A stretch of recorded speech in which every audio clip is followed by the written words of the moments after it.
Hola, bendiciones, mis hermanos, hermanas, amigos y amigas del canal Esperanza Digital Studio. Bienvenidos al día 114 leyendo la Biblia en un año. Yo soy Alexander Suárez y hoy nos corresponde leer los capítulos 13, 14, 15 y 16 del primer libro de Crónicas, que es un resumen de todo lo que hemos venido leyendo, incluso desde Génesis. La traducción de Crónicas al hebreo es algo así como lo que se dice, lo que se dijo, es decir, lo que nos contaron, la historia de nuestras generaciones pasadas. Crónicas fue un libro que es muy probable que lo haya escrito el escriba Esdras, que era sacerdote y que estaba viviendo una época particular de la reconstrucción de Jerusalén. Entonces narra toda esta historia tanto en el primero como en el segundo libro, que lleva el nombre de Crónicas. Y ya después de haber pasado por las generaciones anteriores, llegamos al rey David. Recuerde que ustedes pueden corroborar estas historias también en los libros de Samuel, la historia de David, rey de Israel. Como siempre, la recomendación es acércate a Dios con toda libertad a través de la oración. Haz tu encuentro personal con Dios y una vez que lo hayas hecho, entonces acompáñame en la lectura, no sin antes también hacerte la invitación para que te puedas suscribir gratuitamente a este canal de esperanza. Sin más que añadir, entonces comenzamos con el capítulo número 13 de primero de Crónicas.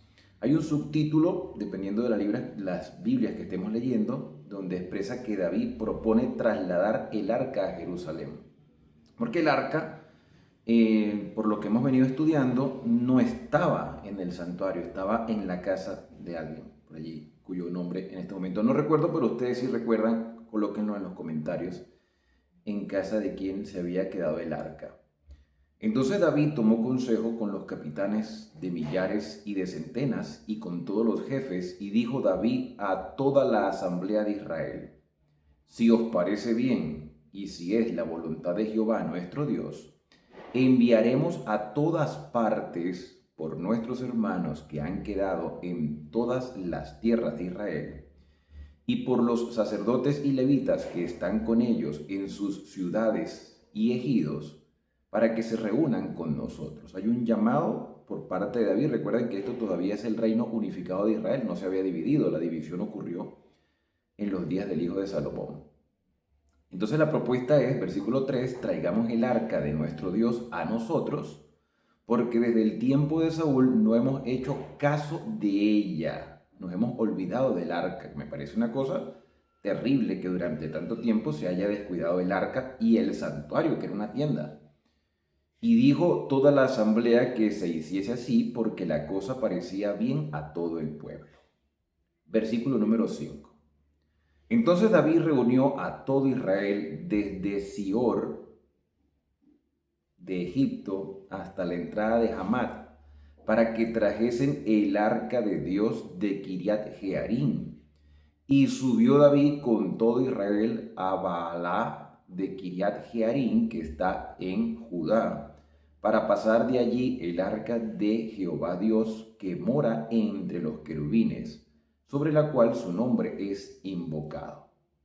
Y llevaron el arca de Dios de la casa de Abinadab. Aquí aparece el nombre de esa persona, Abinadab, pero yo estoy seguro que ya lo sabías, en un carro nuevo, y Usa y Ahío guiaban el carro. Este Usa es el que toca el arca y lamentablemente muere. Y David y todo Israel se regocijaban delante de Dios con todas sus fuerzas, con cánticos, arpas, salterios, tamboriles, címbalos y trompetas. Pero cuando llegaron a la era de Kidor, Usa extendió su mano al arca para sostenerla, porque los bueyes tropezaban. Y el furor de Jehová se encendió contra Usa y lo hirió, porque había extendido su mano al arca y murió allí delante de Dios. Y David tuvo pesar porque Jehová había quebrantado a Usa, por lo que llamó aquel lugar Pérez Usa hasta hoy. Y David temió a Dios aquel día y dijo, ¿cómo he de traer a mi casa el arca de Dios? Ok, esto ya lo habíamos analizado. La situación por la cual Usa aparentemente toca el arca. Si él era un descendiente de los levitas, él sabía que no debía hacerlo. Eso ya lo estudiamos en el segundo libro de Samuel. Pero lo que quiero hacer especial énfasis es al hecho de que David se asusta, tiene temor. Dice, ¿cómo voy a llevar yo el arca de Dios a mi casa? ¿Realmente se la iba a llevar a su casa? ¿O la iba a devolver al santuario? O sea, lo lógico es que el arca vuelva al santuario. No quiero pensar que David se la quería llevar realmente al palacio real. Pero lo lógico era que el arca volviese al santuario. Versículo número 13. Y no trajo David el arca a su casa en la ciudad de David, sino que la llevó a casa de Obed-Edom Geteo. O sea, no la llevo a donde yo estoy, pero voy y la introduzco en la casa de otra persona. ¿Y el santuario? O sea, ¿en qué condiciones se encontraba el santuario, hermano? O sea, hay cosas que uno, claro, a veces las lee muy rápido, pero hay cosas que a uno le llaman la atención. ¿Por qué no la llevaron al santuario? ¿En qué condiciones estaba el santuario entonces?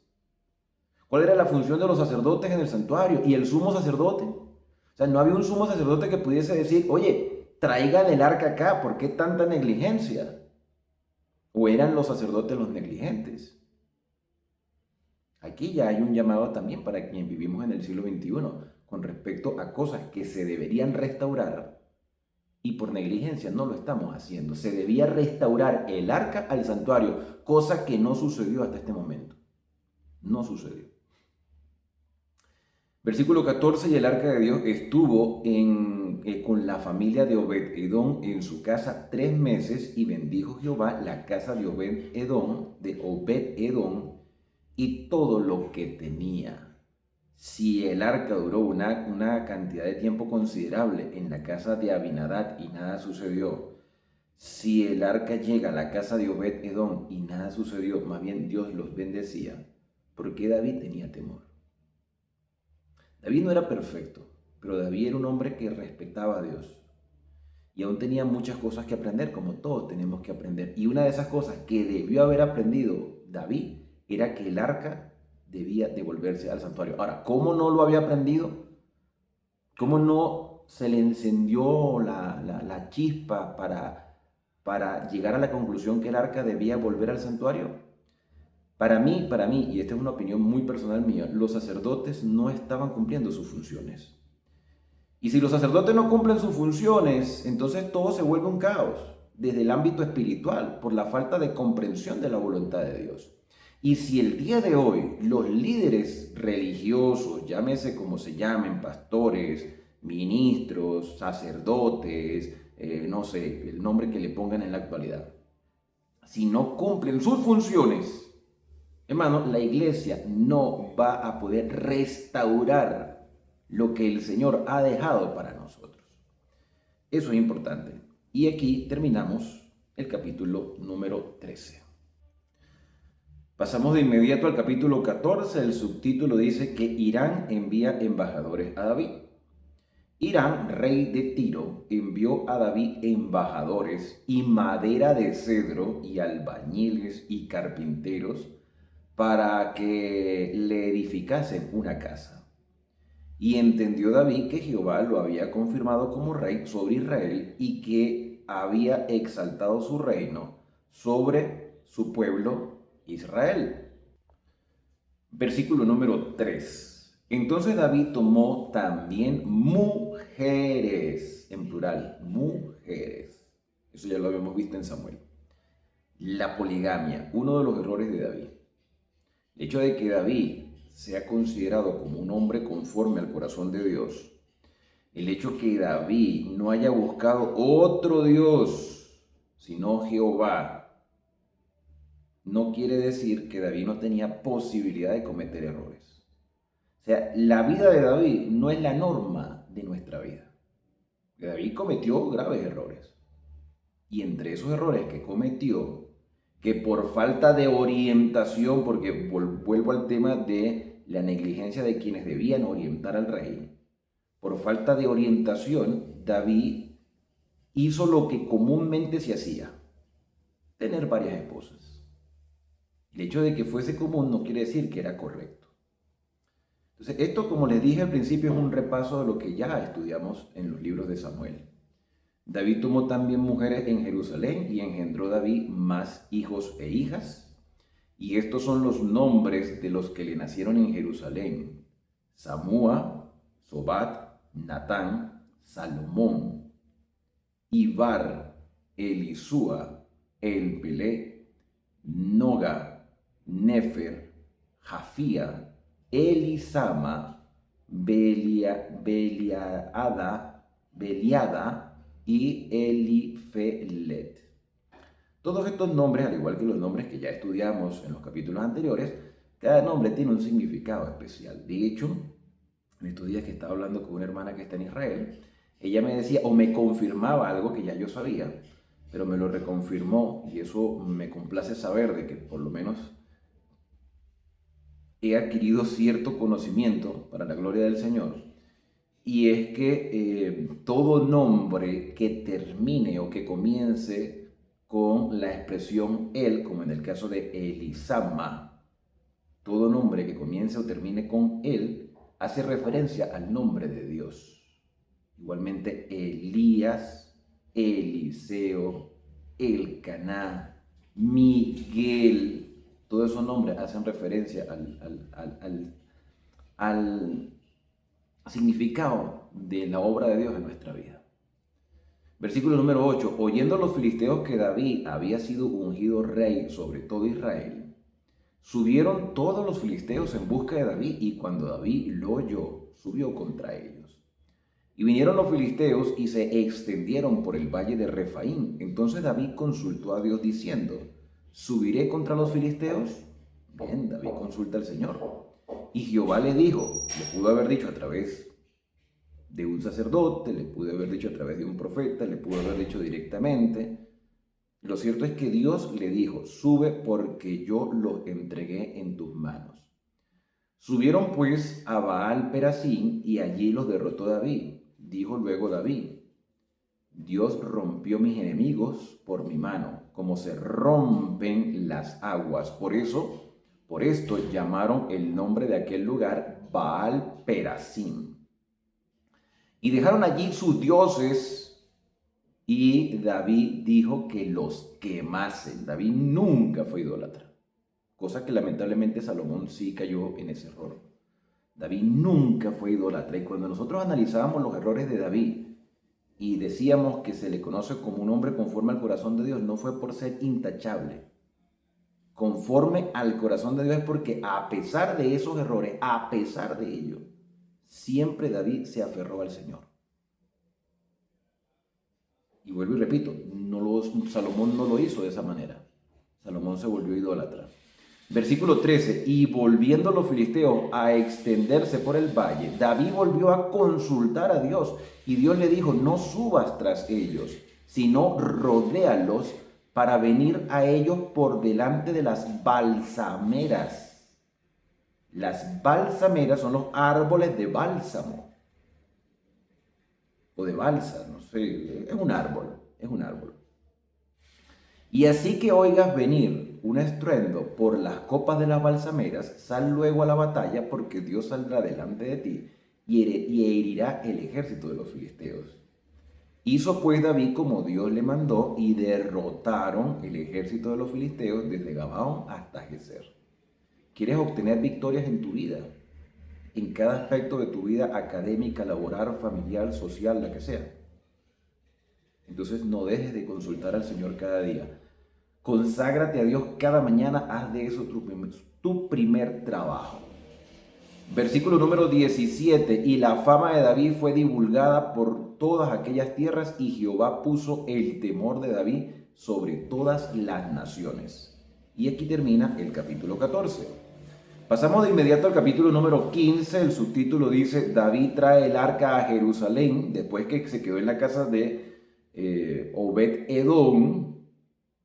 y el Señor bendijo a Obed-Edom, entonces ahora David sí lleva el arca a Jerusalén. David hizo también casas para sí en la ciudad de David y arregló un lugar para el arca de Dios y le levantó una tienda. Yo, hermano, y lo digo de verdad, porque he venido reflexionando sobre esto y ha quedado hasta el momento una interrogante que yo no sé si ustedes lo sabrán, pero oye, ¿cómo es eso que David le levante una tienda del arca y el santuario? O sea, yo me sigo preguntando qué estaba pasando en el santuario. ¿Qué estaba pasando con los sacerdotes? ¿Es que acaso no se hacían los sacrificios diarios? ¿Sería esa la negligencia sacerdotal fue lo que hizo que la gente se fuera a los lugares altos? La gente seguía adorando en los altos en los tiempos de Salomón. De hecho, el mismo Salomón se fue a adorar un lugar alto. Y fue donde Dios se le aparece. Y es allí donde Salomón se pone manos a la obra para la construcción del templo. Se construye el templo, será porque el santuario lo habían descuidado por completo al punto de que David tuvo que poner una tienda aparte para solo el arca. Hermano, a mí esto me sorprende, porque en el tiempo de Samuel, todavía existía la tienda de reunión en Silo, el santuario, que David haya ignorado el hecho de que había un santuario para colocar el arca. ¿Qué estamos descuidando nosotros que posiblemente no nos está permitiendo establecer en nuestra experiencia como cristianos lo que Dios ha dejado para nuestra vida? Si había un santuario, ¿por qué el arca no entra al santuario? Entonces dijo David, el arca de Dios no debe ser llevada sino por los levitas. ¿Es lógico? ¿Eso es lógico? Y si David dice eso, es porque no se estaba haciendo de esa manera. Porque a ellos ha elegido Jehová para que lleven el arca de Jehová y le sirvan perpetuamente. Y congregó David a todo Israel en Jerusalén para que pasasen el arca de Jehová a su lugar, el cual le había preparado. Reunió también David a los hijos de Aarón y los levitas. Y yo me pregunto, ¿y qué hacían ellos? ¿O qué, o por qué estos hijos de Aarón que habían quedado después de las reformas de Samuel, por qué estos hijos de Aarón no le decían a David que introdujesen el arca al santuario? No quiero pensar que el santuario estaba totalmente destruido, no quiero pensar eso, pero la tendencia en la lectura nos hace creer que el santuario estaba totalmente acabado. Y entonces, ¿cuál era la función de estos sacerdotes hijos de Aarón? De los hijos de Coat, Uriel el principal y sus hermanos 120, no son 2, ni 3, ni 4, estamos hablando de 120 coatitas. De los hijos de Merari, Asaías el principal y sus hermanos 220. De los hijos de Gersón, Joel el principal y sus hermanos 130. Casi 500 personas. Y ninguno de esas 500 personas pudo haberle dicho a David, introduce el arca al santuario. Bueno, son cosas que uno le hace reflexionar, porque hoy están pasando situaciones en nuestras iglesias donde estamos ignorando verdades que están en la Escritura por simplemente seguir tradiciones o, lamentablemente, sufrir la negligencia de quienes hoy dirigen. De los hijos de Elisafán, Semaías el principal y sus hermanos 200. Y de los hijos de Hebrón, Eliel el principal y sus hermanos 80. Y de los hijos de Uziel, Aminadab el principal y sus hermanos 112. Y llamó David a los sacerdotes Sadoc y Abiatar, y a los levitas Uriel, Asaías, Joel, Semaías, Eliel y Aminadab. Que me imagino yo que este Aminadab es el mismo que tenía el arca en su casa. Y les dijo, vosotros que sois los principales padres de la familia de los levitas, santificaos vosotros y vuestros hermanos y pasad el arca de Jehová, Dios de Israel, al lugar que le he preparado. ¿Y el santuario dónde está? ¿Dónde está el santuario? No sé. Y parece que esta gente tampoco lo sabe. Pues por no haberlo hecho así, vosotros la primera vez, Jehová nuestro Dios nos quebrantó por cuanto no le buscamos según su ordenanza. Y esta, claro, yo creo en la sinceridad de David. Porque si algo nos ha dejado David en su experiencia es que era sincero y reconocía sus faltas. Cuando a David se le reprende por la muerte de Urías, él acepta la consecuencia. Pero yo quiero ahora pensar que David en su sinceridad no encontró una instrucción completa de parte de los sacerdotes. ¿Para qué seguridad tenemos nosotros en el siglo XXI de que se nos está instruyendo bien? Por eso es importante, hermanos, que nosotros corroborar todo con un escrito está. Versículo 14. Así los sacerdotes y los levitas se santificaron para traer el arca de Jehová, Dios de Israel. Y los hijos de los levitas trajeron el arca de Dios, puesta sobre sus hombros en las barras, como lo había mandado Moisés, conforme a la palabra de Jehová. Lo que sucedió con Usa, que toca el arca, porque sintió que se iba a caer el arca, la estaba llevando un carro con dos animales. La estaban cargando en un carro.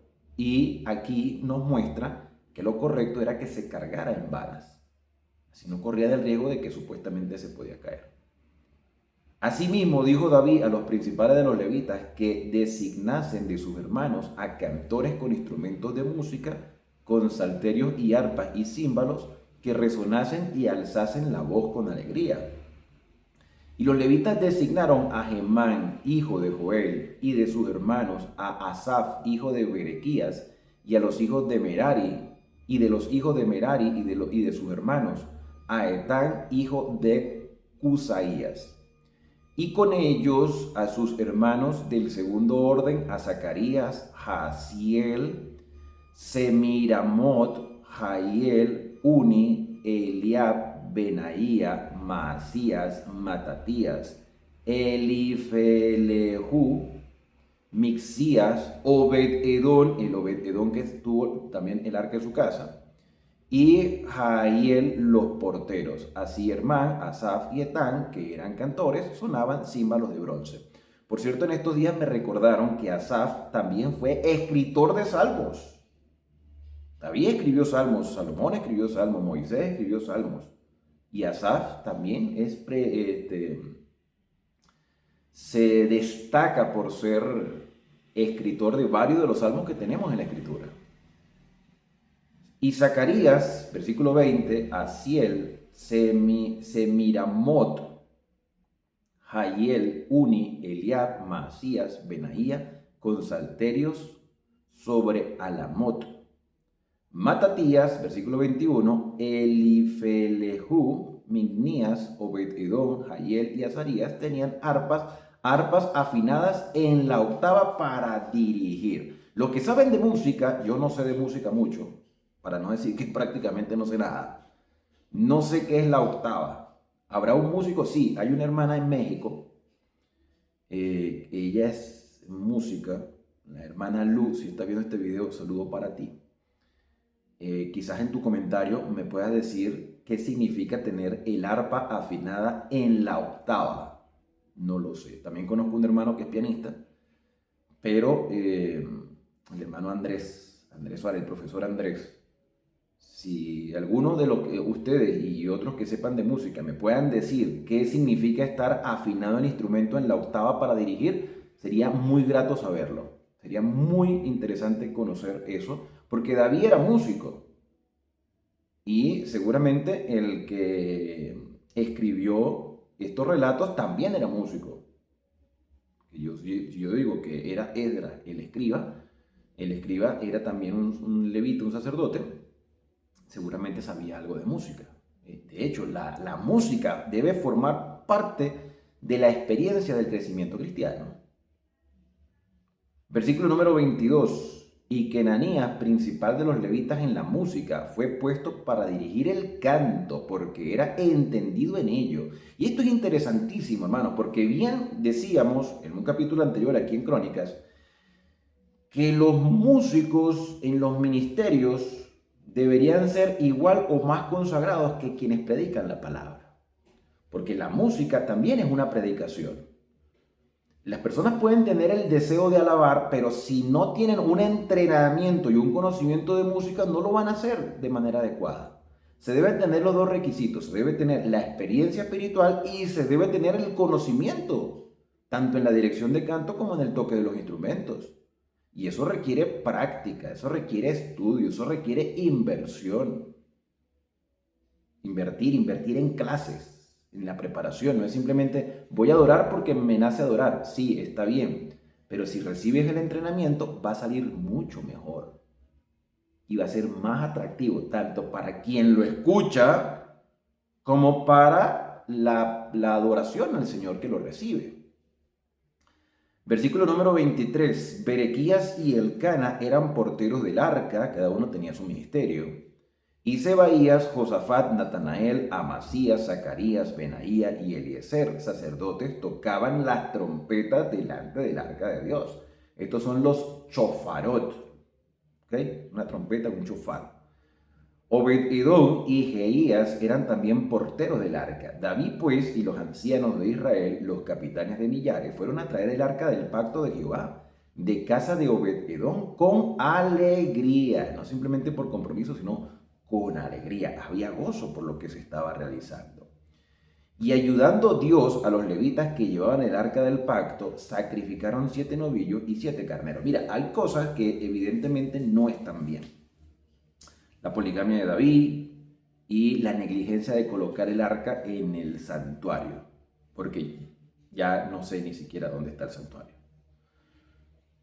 Y hay cosas que Dios a veces se calla, porque ya Él había hecho su revelación. O sea, lo que escrito está, así es.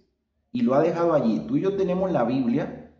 Y no tenemos que esperar que Dios nos dé un sueño, no tenemos que esperar que Dios nos dé una visión, no tenemos que esperar que alguien nos haga una corrección cuando tenemos la posibilidad de conocer su voluntad a través de su palabra. Si era malo que David fuera polígamo, que tuviera varias esposas, si era erróneo que el arca no estuviese en el santuario, ¿por qué Dios no dijo nada? En ese momento. Porque Él ya lo había dicho. Yo no puedo esperar, hermano, yo no puedo esperar que el Señor me revele a través de un sueño que los mandamientos están vigentes, cuando Él ya hizo esa revelación en su palabra. Yo no puedo esperar que mi dirigente espiritual, el pastor, lo predique detrás del púlpito cuando ya yo lo he leído en la Biblia. Entonces, aquí nos damos cuenta que Dios no está diciendo nada de lo que está sucediendo, sino más bien parece que todo está bien, que todo está sancionado por el Señor, pero ya hay una revelación que dice, y en este caso particular, que el arca debería estar en el santuario, porque ya lo hemos leído. Y ellos aprenden ciertas cosas con la muerte de Usa, decir, oye, no podemos estar cargando el arca en un carro, tenemos que llevarla en las varas como Moisés dijo. Quiere decir que sí tenían la revelación, pero bueno, no habían digerido toda esa información de un momento a otro. Poco a poco iban a seguir aprendiendo. Porque la revelación, aunque ya está escrita, muchas veces nosotros, por las mismas circunstancias, la recibimos progresivamente. Ahora, ¿cuán dispuestos estamos de recibir esa luz que ya está revelada? Esas son preguntas que nos hacen reflexionar. Versículo 26, ayudando Dios a los levitas que llevaban el arca del pacto de Jehová, sacrificaron 7 novillos y 7 carneros. Y David iba vestido de lino fino, como si fuera un levita. ¿Okay?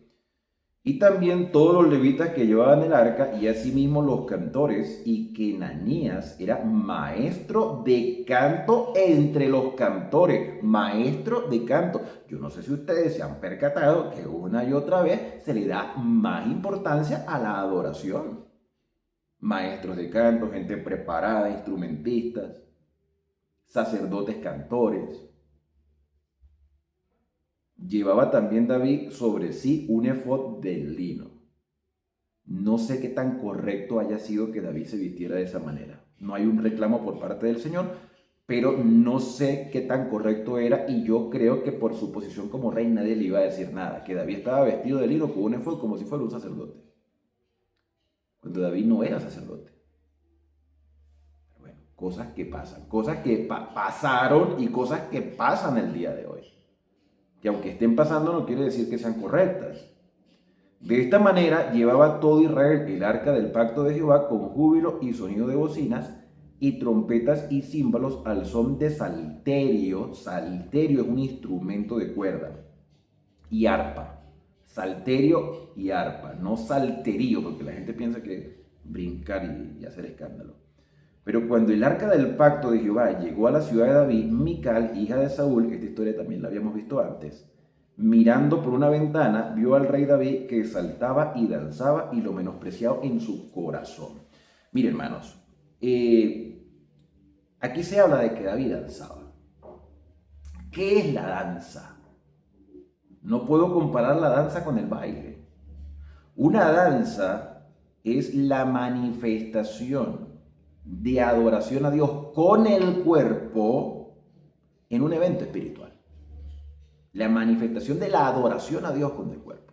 O sea, la alegría es tan grande, el gozo se nota tanto que el cuerpo lo manifiesta externamente. ¿Okay? No es un viaje, no es un baile sensual, no es para el placer. A veces pensamos que porque David danzaba, bailar es bueno.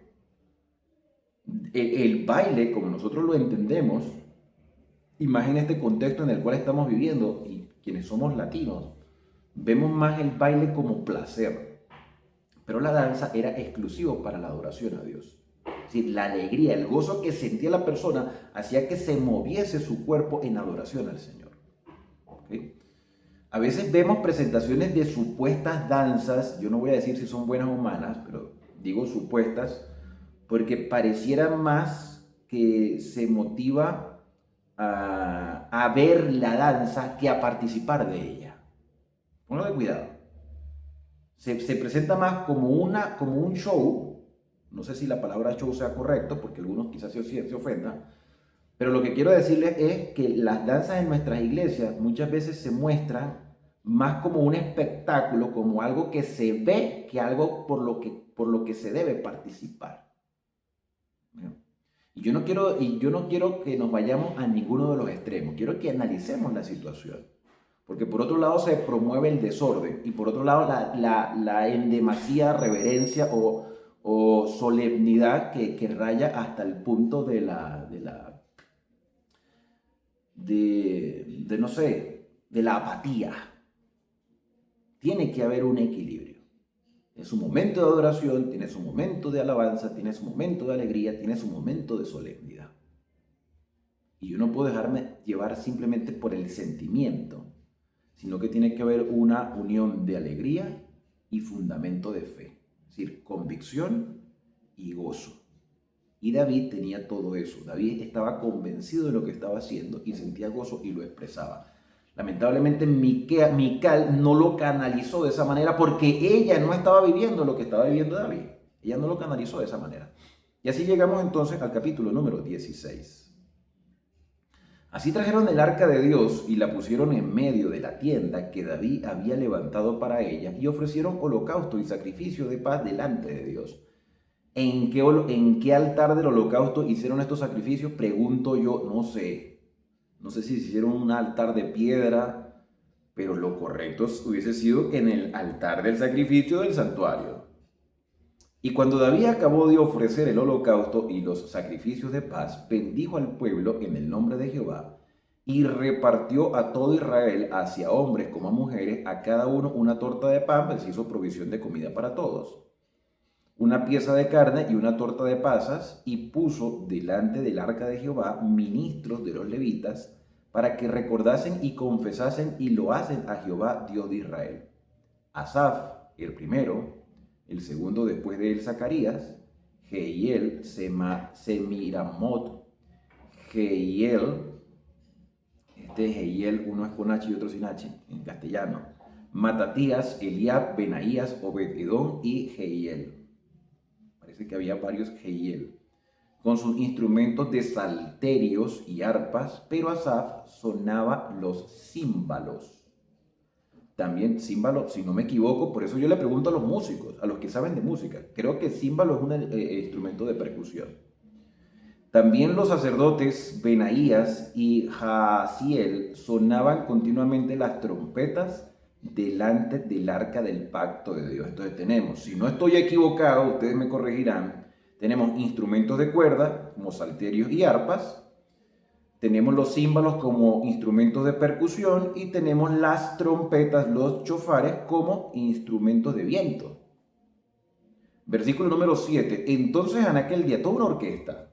Entonces en aquel día David comenzó a aclamar a Jehová por mano de Asaf y sus hermanos. En aquel día David comenzó a aclamar a Jehová por mano de Asaf. Asaf, el sacerdote músico. Que por cierto hay un salmo de Asaf que a mí me gusta. No recuerdo, creo que es el 72, donde Asaf dice: hasta que entrando en el santuario de Dios comprendí el fin de aquellas personas malas, aquellas personas que logran con creces los antojos de su corazón sin tenerle respeto a Dios. Creo que, si estoy equivocado, después lo corregiré, pero creo que es el Salmo 72. Entonces, dice que David empezó a clamar al Señor por mano de Asaf, que era el músico principal. Con respecto al tema de los instrumentos, también hay lugares donde a veces se ven los instrumentos como algo erróneo. Yo creo que podemos adorar a Dios con todos los instrumentos habidos y por haber. Lo que no podemos hacer es utilizar todos los ritmos. El problema no es el instrumento, sino la manera como lo usamos. Y en algunas iglesias más conservadoras se ve con desprecio, porque es así, se ve con desprecio, el uso de instrumentos como la batería. Yo creo que la batería no tiene ningún problema. El problema tiene el uso que se le pueda dar a la batería. Porque en sí la mayoría de las canciones en la actualidad tienen batería, solo que pareciera que ver el instrumento no les hace daño a algunas personas. No debería ser. Porque es un instrumento de percusión y debe utilizarse adecuadamente. Si la conclusión personal de que el címbalo es un instrumento de percusión, ¿qué de malo hay en usar el instrumento de percusión para la adoración al Señor? ¿Okay? Versículo número 7, ya lo leí, vamos con el 8.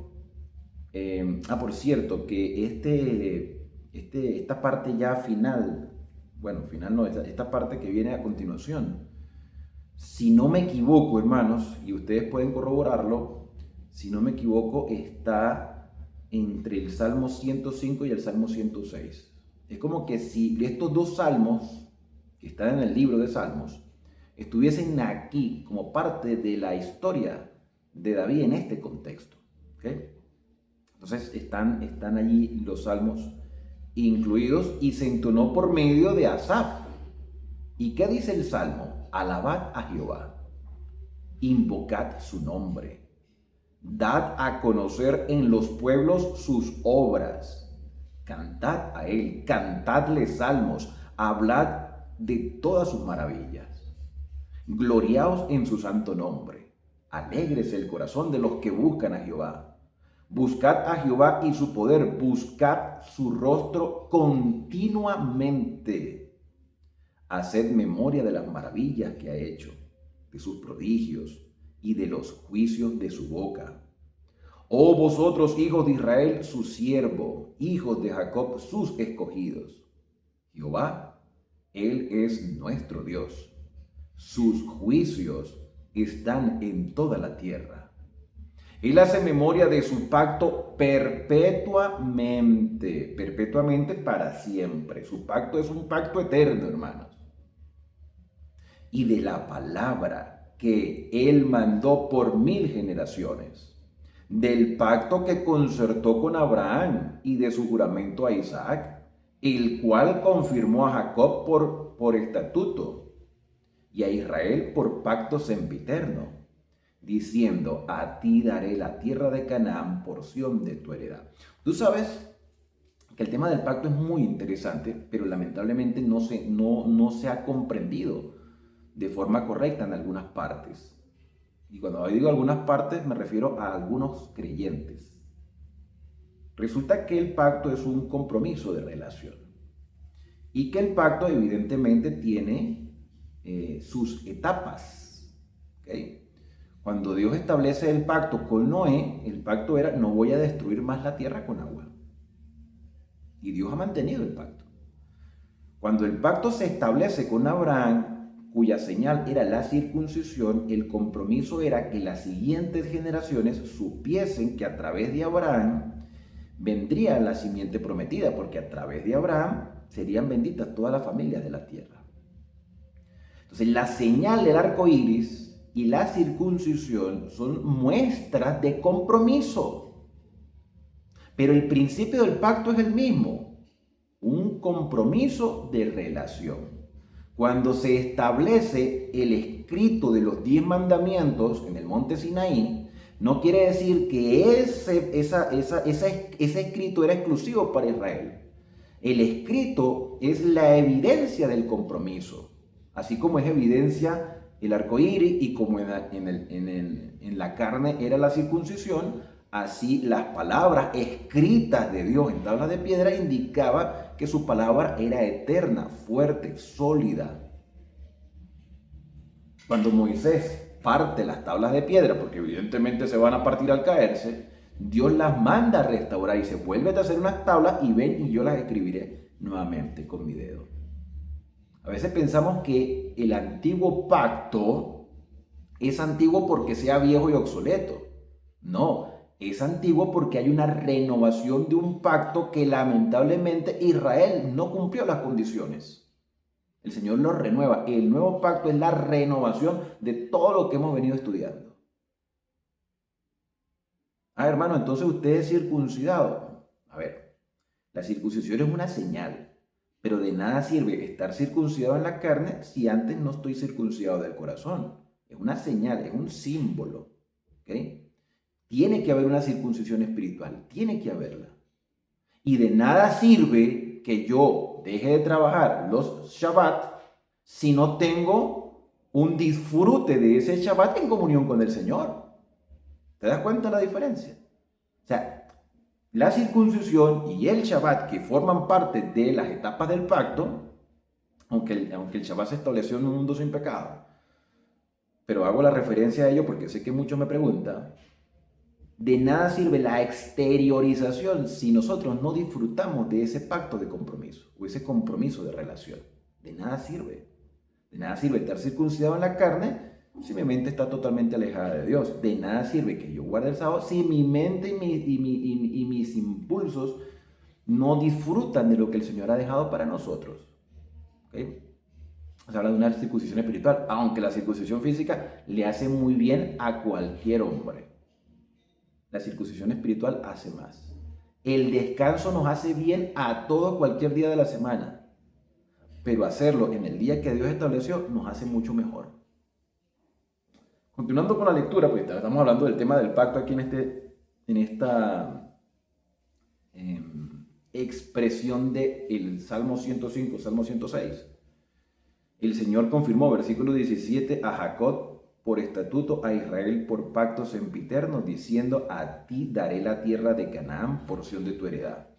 Cuando ellos eran poco en número, pocos y forasteros en ella, y andaban de nación en nación y de un reino a otro, no permitió que nadie los oprimiese, antes por amor de ellos castigó a los reyes.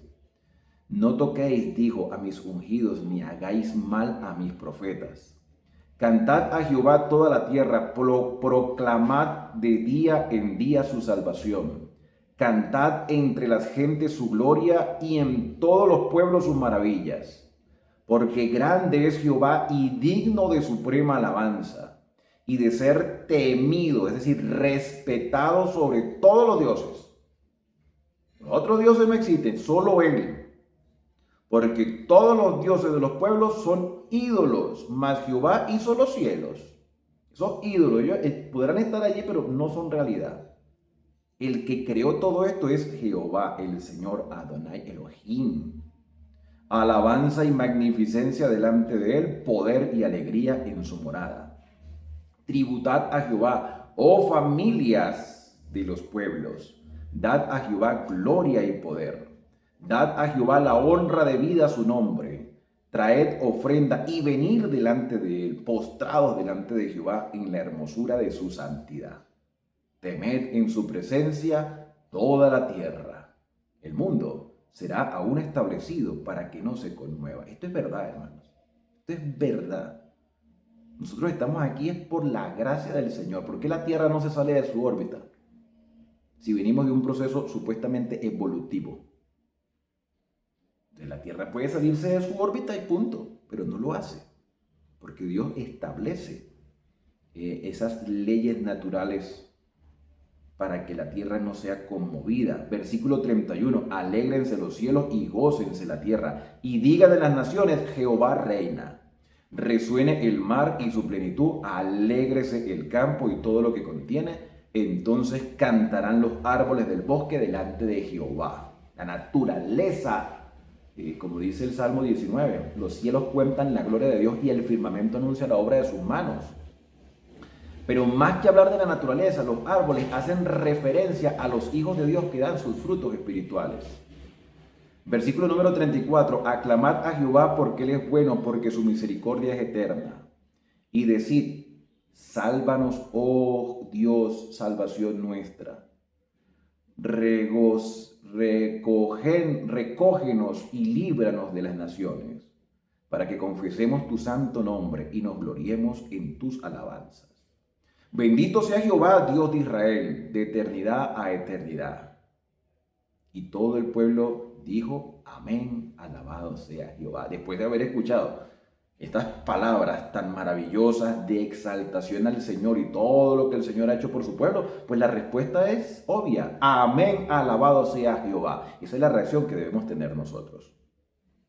Versículo número 37. Y dejó allí delante del arca del pacto de Jehová a Asaf y a sus hermanos para que ministrasen de continuo delante del arca cada cosa en su día. Y Obed-Edom y a sus 78 hermanos, tenía bastantes hermanos, y Obed-Edom, hijo de Jedutún, y Josa como porteros, asimismo al sacerdote Sadoc y a los sacerdotes sus hermanos delante del tabernáculo de Jehová en el lugar alto que estaba en Gabaón. Apareció el santuario. El tabernáculo de Jehová estaba en Gabaón. Con razón Salomón se va a Gabaón a adorar al Señor al lugar alto. El santuario estaba en el lugar alto. ¿Qué hacía el santuario en el lugar alto? Pregunto yo. ¿Qué hacía el tabernáculo de reunión allá mientras el arca estaba en Jerusalén? ¿Qué era lo correcto? Saquen el santuario de Gabaón y llévenlo donde está el arca, o lleven el arca para allá. Pero eso no pasó en el reinado de David. David reinó 40 años, hermanos. Porque Salomón, antes de construir el santuario, se va a Gabaón al lugar alto a adorar. Con razón, porque allá estaba el santuario. Ahora ya sabemos dónde está el santuario. ¿Y en qué condiciones estaba? No sé. La gente iba a adorar a los lugares altos. Y el arca en Jerusalén. A mí me parece eso parte de una negligencia.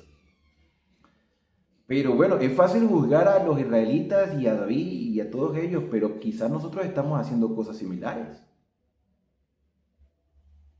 Para que sacrifiquen continuamente a mañana y tarde holocaustos a Jehová en el altar del holocausto, conforme a todo lo que está escrito en la ley de Jehová, que él prescribió a Israel. ¿Cómo hacía esta gente el Yom Kippur si el arca estaba fuera del santuario?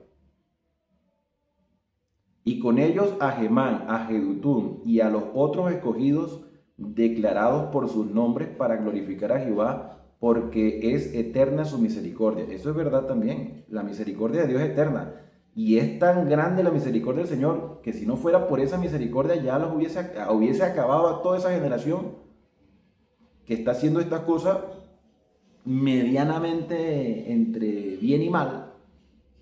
Y tiene misericordia de nosotros que también tenemos cosas que mejorar y a veces somos negligentes en mejorarlas. ¿Qué crees tú que tenemos que mejorar, hermano? ¿Qué tenemos que mejorar? Mira, en estos días estaba escuchando una noticia, no sé si será verdad o será mentira, de todos modos los hermanos que estén en Argentina me dirán si eso es verdad o es mentira. En Argentina como que ya se está normalizando el consumo de carne de burro. Y dice, hermano, ¿qué tiene que ver eso con lo que estamos estudiando? Sí, mira, mucho. ¿Sabes por qué? Porque cuando nosotros hablamos de reformas, de cambios, de mejoramiento, a veces hay alguien que nos objeta, siempre hay alguien que nos objeta. No, que eso no es necesario ya. La Biblia establece la norma alimenticia. Hay cosas que debemos y no debemos comer. Y cuando hablamos principalmente de carne de cerdo o de peces sin escamas, dicen, no, es que eso era para los judíos. Y si eso era para los judíos, ¿por qué la gente se sorprende tanto que en Argentina se venda carne de burro? Porque algunas personas están en contra de que eso suceda si supuestamente ya no necesitamos ninguna normativa que rija nuestro sistema alimenticio. ¿Por qué hay tanta sorpresa? ¿Será que los cristianos se sorprenden de que se venda carne de burro en Argentina? ¿O están de acuerdo y la comen tranquilamente como carne normal? Yo creo que hay gente que no está de acuerdo, cristianos y no cristianos. ¿Por qué? Porque se supone que hay una norma de alimentación. Ah, que el consumo de carne de cerdo se hizo común. El hecho de que se haya hecho común en el mundo entero no quiere decir que está bien. Así como se hizo común la poligamia, así como se hizo común que el santuario estuviese en Gabaón y el arca estuviese en Jerusalén, se hizo común, pero no quiere decir que era correcto. Así como hoy en día se ha hecho común que el sábado ya no tiene ninguna validez. Que eso era supuestamente para los judíos. Lo común no es lo correcto. Lo correcto es lo que el Señor ha establecido. Y el Señor estableció que el arca estuviera en el santuario y no estaba. Y aún así la misericordia era grande y se manifestaba la misericordia del Señor. Como hoy se manifiesta sobre nosotros a pesar de que estamos haciendo cosas erróneas. Digámosle al Señor, Señor, corrígeme, ayúdame, ayúdame a vivir conforme a tu voluntad. Termino diciendo, mis hermanos, que todo el pueblo, versículo número 43, 42, con ellos estaba Gemán y Jedutún. Creo que estos Gemán y Jedutún también escribieron un salmo con trompetas y címbalos para que los tocaran y con otros instrumentos de música de Dios. Música de Dios. Música de Dios. Y a los hijos de Jedutún para porteros. Y todo el pueblo se fue cada uno a su casa y David se volvió para bendecir su casa. El arca en Jerusalén y el santuario en Gabaón. Se hizo común, pero no fue correcto. Hermanos, yo creo que es el momento de que seamos sinceros y en nuestras oraciones le digamos, Señor, lo que haya que corregir en mi vida, corrígelo. Lo que tenga que cambiar, cámbialo. Así la mayoría vaya en contra de lo que tú has establecido. Yo quiero vivir conforme a tu voluntad. Ayúdame con tu Espíritu Santo. Gracias por la misericordia que has tenido para conmigo, que me has dado la oportunidad de vivir un cambio y una reforma que glorifiquen tu nombre, para que nuestra fe se fortalezca y podamos vivir con esperanza hasta el día que Cristo venga a buscarnos. Por eso mi deseo, mis queridos hermanos, después de haber hecho esta lectura y este repaso que nos aclara muchas cosas, mi deseo para ti es que Dios te bendiga y te guarde, que haga resplandecer Dios su rostro sobre ti y que tenga de ti misericordia. Que el Señor alce sobre ti su rostro y ponga en ti paz. Shalom. Nos vemos en la próxima lectura aquí en Esperanza, el canal de las Sagradas Escrituras.